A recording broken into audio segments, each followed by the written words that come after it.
মানুষ ভোট দিচ্ছে তৃণমূলকে, আর উনি নিজে প্রাক্তন এমএলএ হয়ে যাবেন।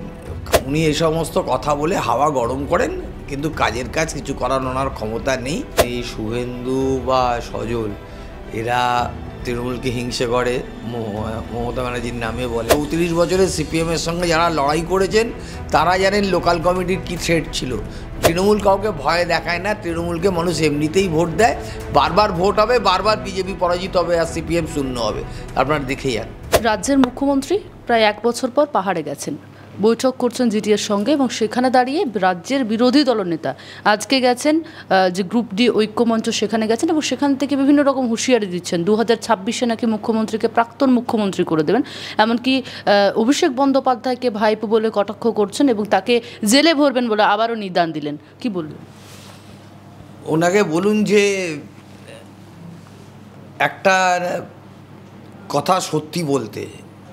এর আগে বহুবার, গতবারে ডিসেম্বরে উনি এরকম ডেডলাইন দিয়েছিলেন, তো অনেক দিন তো অনেক কিছু কেটে গেল, কিছু তো করতে পারলেন না।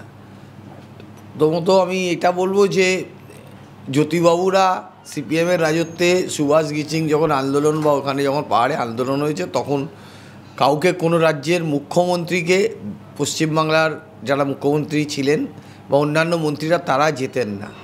সেখানে দাঁড়িয়ে মুখ্যমন্ত্রী মমতা বন্দ্যোপাধ্যায় গেছেন, পাহাড়ের সমস্যার সমাধান করার চেষ্টা করেছেন।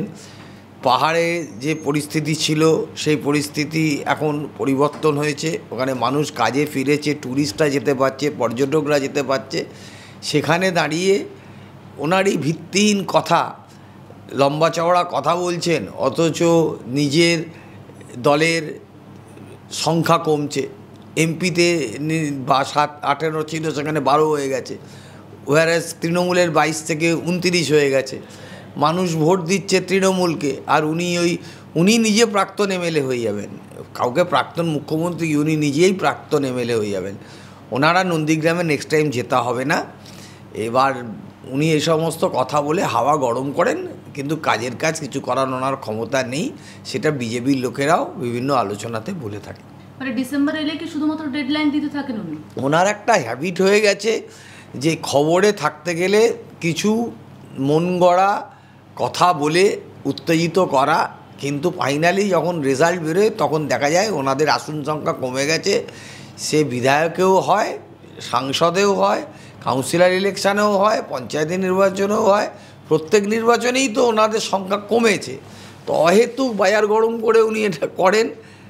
ওনাকে আগামী দিন দেখবেন কোথায় গিয়ে দাঁড়ায়। একটা শব্দ কয়েক মাস ধরে খুব বেশি প্রচলিত হয়েছে, থ্রেট কালচার। বিভিন্ন হাসপাতালগুলোতে থ্রেট কালচার চলছে, অভিযোগ উঠছে। ঠিক সেখানে দাঁড়িয়েও যেমন RG Kar medical college, Sagar Dutta medical college, সেরকমভাবে ক্যানিংয়েও ক্যানিং যে হাসপাতাল রয়েছে সেখানেও থ্রেট কালচারের অভিযোগ উঠেছে। এবং সেখানে দাঁড়িয়ে কলকাতা পুরসভার যিনি কাউন্সিলর রয়েছেন, বিজেপি কাউন্সিলর সজল ঘোষ মন্তব্য করেছেন, তৃণমূল থাকলে থ্রেট কালচার তো থাকবে। কি বলবেন? দেখুন, এই শুভেন্দু বা সজল এরা তৃণমূলকে হিংসে করে, মমতা ব্যানার্জির নামে বলে। অভিষেক বন্দ্যোপাধ্যায় এই মুহূর্তে একজন জনপ্রিয় নেতা ভারতবর্ষের, বাংলার, তাকে হিংসে করে। এনাদের এই কথাগুলোর কোনো মানে নেই। এরা সবাই তৃণমূলে ছিলেন, কিন্তু কাঁথির কাউন্সিলর থেকে শুভেন্দু তৃণমূলে আসার পরে উনি মন্ত্রী হয়েছিলেন, এমপি হয়েছিলেন। ওর বাবা এমপি হয়েছে, ভাই এমপি হয়েছে, আর এক ভাই পৌরসভার চেয়ারম্যান হয়েছে। এত কিছু পেয়েও বেইমানি করেছে। এবার সজল বা এরা এ ধরনের কথা বলে, কিন্তু আমরা থ্রেট কালচারে বিশ্বাসী নই। 34 বছরের সিপিএমের সঙ্গে যারা লড়াই করেছেন তারা জানেন লোকাল কমিটির কী থ্রেট ছিল, জোনাল কমিটির কী থ্রেট ছিল, জেলা কমিটির কী থ্রেট ছিল, পাড়ায় পাড়ায় সিপিএমের ক্যাডার বাহিনী কী করে বেড়াতো, এগুলো ওনারা জানা উচিত। উনিরাও ছিলেন তখন সিপিএমের সঙ্গে, যখন আমরা লড়াই করছি তখন তো কেউ কেউ ওদের ওনার কম বেশি ছিলেন, তৃণমূলেই ছিলেন, সিপিএম বিরোধী ফোর্সেই ছিলেন। তো উনি জানেন না থ্রেট কালচার এখন একটা নতুন করে বাজারে গরম করার জন্য এই সমস্ত কথা বলা হয়েছে। তৃণমূল কাউকে ভয় দেখায় না, তৃণমূলকে মানুষ এমনিতেই ভোট দেয়। বারবার ভোট হবে, বারবার বিজেপি পরাজিত হবে আর সিপিএম শূন্য হবে। আপনারা দেখে যান। দাদা, শুধুমাত্র দল বা সংগঠন নয়, এবার পুরসভার নেতৃত্বকে ঢেলে সাজাতে চান অভিষেক বন্দ্যোপাধ্যায়। সেই লক্ষ্যেই প্রায় 50 জন পুর প্রধান এবং একগুচ্ছ উপপ্রধানকে উপপুরপ্রধানকে বদল করতে চান তিনি। নিজের পরিকল্পনার কথা সুপারিশ আকারে দলনেত্রীকে তিনি জানিয়েছেন। কিভাবে দেখছেন পুরো বিষয়টাকে? দেখুন, আমি 2005 সাল থেকে পৌরসভার প্রতিনিধি আছি, কখনো বড় চেয়ারম্যান, কখনো মেয়র পরিষদ। একটা কথা আমি বিশ্বাস করি যে পারফরমেন্সের একটা পার্টির মধ্যে এটা হওয়া উচিত। আমি পার্টির ভেতরের কথা তো বলবো না, একটা অ্যাসেসমেন্ট হওয়া উচিত। যে এলাকায়, যে ওয়ার্ডে যিনি দায়িত্বে ছিলেন, যিনি কাউন্সিলর ছিলেন, তার ওয়ার্ডে যদি দল লোকসভা নির্বাচন বা বিধানসভা নির্বাচনে পিছিয়ে যায়, সেক্ষেত্রে কিন্তু তার কাছ থেকে একটা ক্ল্যারিফিকেশান করবার ব্যাপার থেকে থাকে। তো সেক্ষেত্রে যদি উনি ইন্টারনাল অ্যাসেসমেন্ট করে দেখে থাকেন যে এই পৌরসভা বা কলকাতা পৌরসভা যে ওয়ার্ডে আমরা পিছিয়ে গেলাম, সেটা কেন পেছালাম, যিনি কাউন্সিলর ছিলেন তার কি কতটা, ওখানে যদি উনি চেঞ্জ করার কোনো সুপারিশ, কিন্তু ফাইনাল ডিসিশন তো মমতাদি নেবেন, সে কথা বলেইছেন। তো এটা একটা অ্যাসেসমেন্ট তো হতেই পারে, ইন্টারনাল অ্যাসেসমেন্ট। লোকসভাতেও আমরা দেখেছিলাম বহু পুরসভাতে কিন্তু ফল খারাপ ছিল তৃণমূল কংগ্রেসের। এটা একটা হয়েছে, এমনকি সিট আমাদের বেড়েছে, কিছু পৌরসভাতে আমাদেরকে পিছিয়ে গেছে। কিন্তু কেন পেছালাম সেটা অ্যাসেসমেন্ট পার্টির থাকবে। তো পার্টি করবেন একটা অ্যাসেসমেন্ট, পার্টি তো নিশ্চিতভাবে একটা অ্যাসেসমেন্ট করবে। অ্যাসেসমেন্ট করে যদি মনে করে যে এই একে দিয়ে হচ্ছে না, অন্য একজনকে দিয়ে করতে হবে, সেটা তো পার্টি তার ইন্টারনালি করতেই পারে এবং তার সুপারিশ কেউ করতেই পারেন। উনি একজন অল ইন্ডিয়ার আমাদের জেনারেল সেক্রেটারি, উনি দলের এক সংগঠনের একটা দায়িত্বশীল জায়গায় রয়েছেন, নিজে জনপ্রতিনিধি।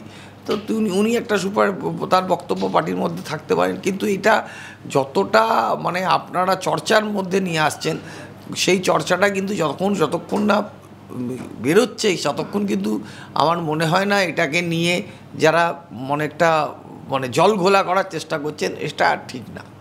দাদা, 4 নভেম্বর, তারপর আমরা 11 নভেম্বর পরপর সঞ্জয় রায়কে পরপর দুদিন শিয়ালদা কোর্ট থেকে মন্তব্য করতে দেখা গেল।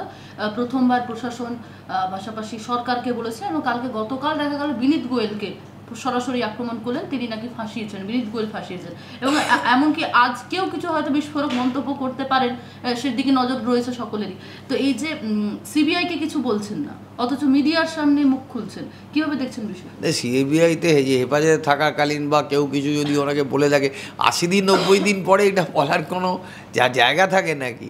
উনি যদি বলতেন প্রথম দিন যে আমার ষড়যন্ত্রের শিকাররা এতদিন রয়েছে এবং যে কোনো অভিযুক্ত সে কিন্তু অন্য লোকের ঘাড়েই দোষ চাপাতে চায়, এক্ষেত্রেও তাই হয়েছে। তো বিচার তো হচ্ছে, বিচারে দেখা যাবে, তদন্তে তো ফাইনাল একটা ফর্মে একটা চার্জশিট প্রাইমা ফেসি হয়েছে। তো উনি ওখানে ট্রায়াল ফেস করবেন, ওনার ওখানে সাফাই সাক্ষী দেওয়ারও, ডিফেন্স উইটনেস দেওয়ার জায়গা আছে, সেখানে উনি যা বলার বলবেন। এইগুলো টেলিভিশনের চ্যানেলের কাছে বা আপনাদের ইউটিউবের চ্যানেলের কাছে হতে পারে, কিন্তু আইনের চোখে এই ধরনের প্রেসের সামনে 4টে কথা ছুঁড়ে দেওয়ার এগুলো কোনো মানে হয় না। বাংলা হান্টের আরও খবর দেখতে নজর রাখুন। বাংলা খবর মানেই বাংলা হান্ট।